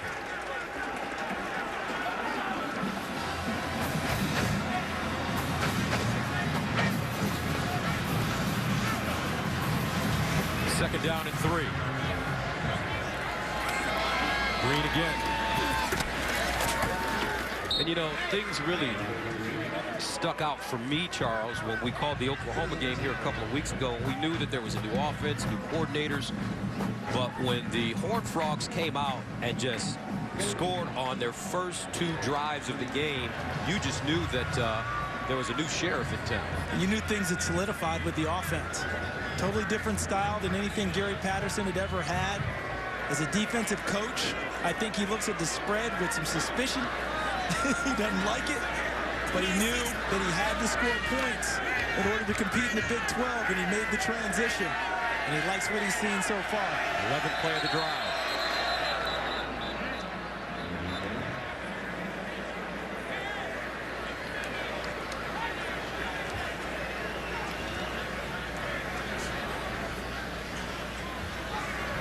False start, number 74, offense. 5-yard penalty, 3rd down. That's Big V. Let's go down to Molly. Thanks, Gus. When Gary Patterson brought in Sonny Cumbie and Doug Meacham on board as co-offensive coordinators, he told them the main objective was to instill swagger and confidence in this offense. Well, it seems like they've done that. I asked running back B.J. Catalan what the biggest difference is in the offense this year. He said it's Trevon Boykin's maturity and his ability to have a lot of swagger and confidence, guys. All right, thank you very much, Molly. 3rd down and 6 at the 30. Boykin over the middle, Dotson. And he'll get inside the Oklahoma State 10. CD, did you see this coming? You talk about this in particular today? Yes. No, not in this way. I thought we're going to have a much more evenly contested battle, at least through the first half. I thought coming into it that TCU had the capability. But as Molly told us before the game, where were they emotionally? What was in their tank after the 2 big games? Sideline interference on the Oklahoma bench.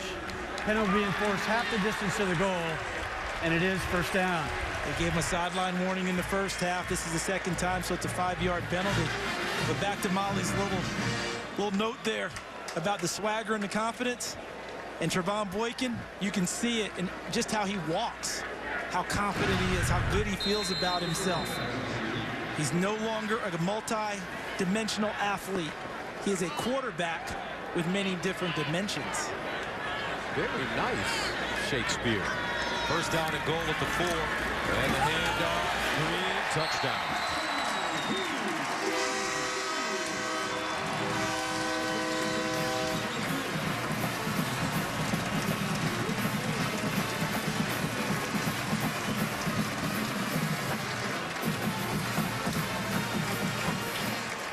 The TCU Horned Frogs with a statement performance today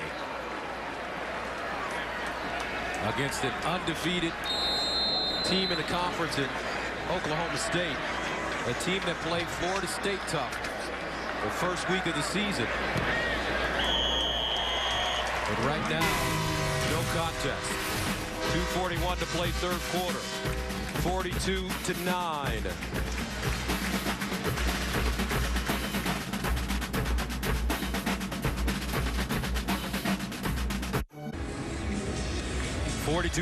TCU manhandling Oklahoma State.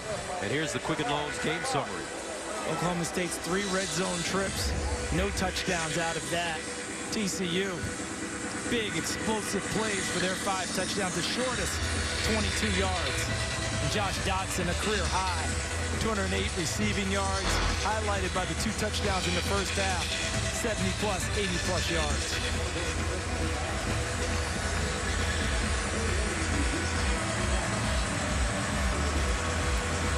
Jaden Oberkrom will send it away. Tyreek Hill, the deep man for Oklahoma State. This one heads out of the back of the end zone. 2:41 to go. The TCU Horned Frogs with a huge lead on their home field.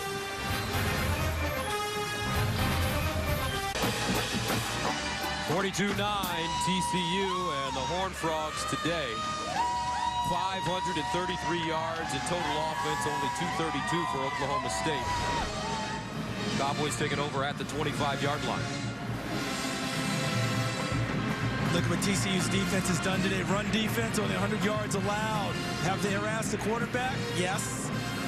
Third down success, just 2 for 11. Red zone, only 3 field goals allowed, no touchdowns, and no explosive plays. They've given up 2 plays of 20 yards or more. That's how you win on defense and how you measure things in football in 2014. And Tyreek Hill running, spinning, breaking tackles. He goes down at the 31. Remember those old charts we used to see in the locker rooms?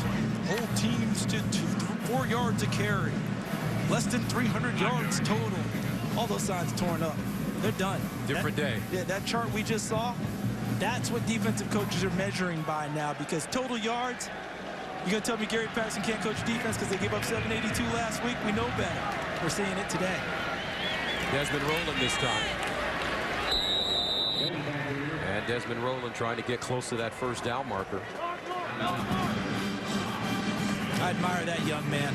Rowland, I think he's one of the toughest players in the Big 12. They hand it off to Rowland. He stood up and taken down. And they will not pick up the first down. Chucky Hunter with the tackle. Had the pleasure of meeting him yesterday. Yes. Going to graduate in December with a degree in criminal justice.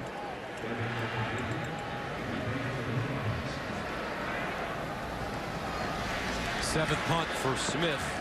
Eccles Looper at the 25.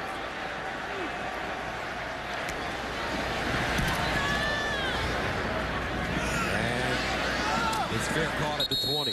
Let's go to Greg Wolf in the studio for Lowe's Never Stop Improving Game Break. Okay, thanks in Columbus. It is all Buckeyes, guys, but this catch certainly a nominee for the one tonight on Fox Sports Live. J.T. Barrett to Evan Spencer. Barrett's accounted for 5 total touchdowns. Number 13 Ohio State leads Rutgers 56-17 fourth quarter. Gus, Charles, back to you. Rutgers, welcome to the Big Ten. Yeah, no, Ohio State welcomed in Maryland, what, a week ago? 2 weeks ago? Similar fashion. Gotta get adjusted there. But boy, what is it, November 8th? Ohio State heads to Michigan State. That's the one circled in the Big Ten right now.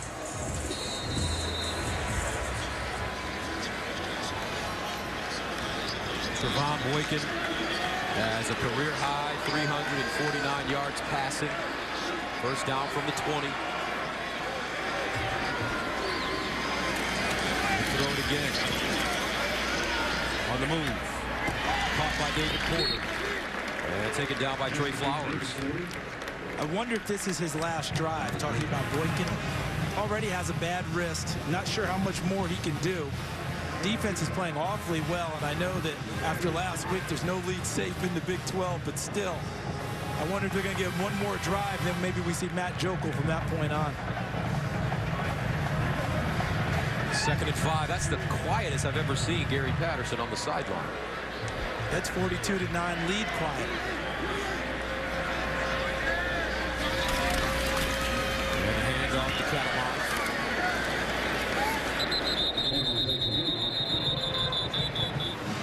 Ryan Simmons there defensively.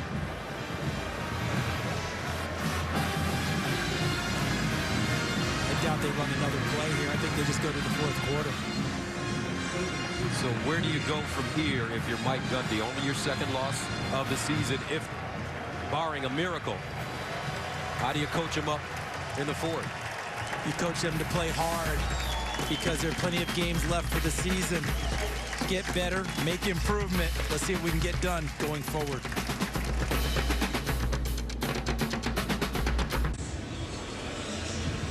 And welcome back to Fox Sports 1 College Football, presented by Geico. Fort Worth, Texas, and the TCU Horned Frogs lead the Oklahoma State Cowboys 42-9. As you take a look at the scoring by quarter. First quarter, third quarter, you know, when you set and establish a tone, start of each half, TCU did exactly that today. 21 in the first quarter, 14-0 in the third. Third down and 3 at the 27 as we start the 4th. Empty backfield for Boykin. Lines up, and he puts that one right in the bread basket. Kyle Hicks. And Kyle Hicks down inside the Oklahoma State 35, a 39-yard gain. Jordan Stearns with the tackle. And when you can use your players as hybrids, running backs like Hicks, Catalan, getting into pass routes and making plays, Deontay Gray has the size to be a running back or a receiver. You're dangerous. Move them all around. First down at the 34. Boykin looks backside. Now decides to run it. And goes out of bounds at the 30. Chased out by Trey Flowers. Trevon Boykin, a criminal justice major as well. He said that he wanted to be a parole officer. I believe that's what Coach Sonny Cumbie told us. Yes. If he's playing at the way he's playing, he might be able to put off that part of his career for a little while. 2nd and 6. And Boykin rolls out of the pocket. And just throws it out of bounds. I thought it was interesting what Coach Cumbie said to us yesterday when he said that not only is Trevon an incredible athlete, but he has incredible intelligence. And he has to convince Trevon that being real smart is cool. It doesn't take away from your swagger quotient. Yeah, because you and I both know that in certain places, certain neighborhoods, hanging out with the fellas, a lot of guys want to hide their intelligence because that's not seen as cool. But guess what? Being smart's real cool because look at how it's translated for him on the field. Boykin lines up. Ooh, man. He is throwing the rock to there. Dotson.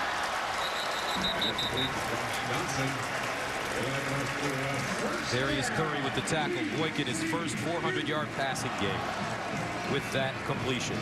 Think about his career. In his career, he's had a 100-yard receiving game. Here's the run by Green. Works it inside. Ryan Simmons with the tackle. So Boykin's had a 100-yard receiving game, a 100-yard rushing game, multiple 300-yard passing games, now 400-yard passing game. He's one of 4 guys in recent times who have done that.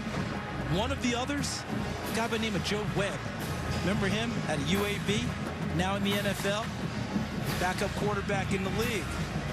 That type of athletic talent harnessed at the quarterback position. We're seeing the effects. Sonny Cumby's done a great job in a short amount of time with Trevon Boykin. 2nd and 4 to 7. Pump fake. Boykin in the end zone. And incomplete. That one deflected by Ryan Simmons. Good play by Simmons, because if he doesn't step in front, I think that's a laser shot for a touchdown. Boykin had it locked in, and he turned it loose on this one. And if Simmons doesn't tip it, look, Dotson has the advantage. And the step on number 2, Darius Curry. 3rd down and 4 at the 7. Aaron Green, the pistol back. And they'll give it to him straight ahead. It'll get inside the 5.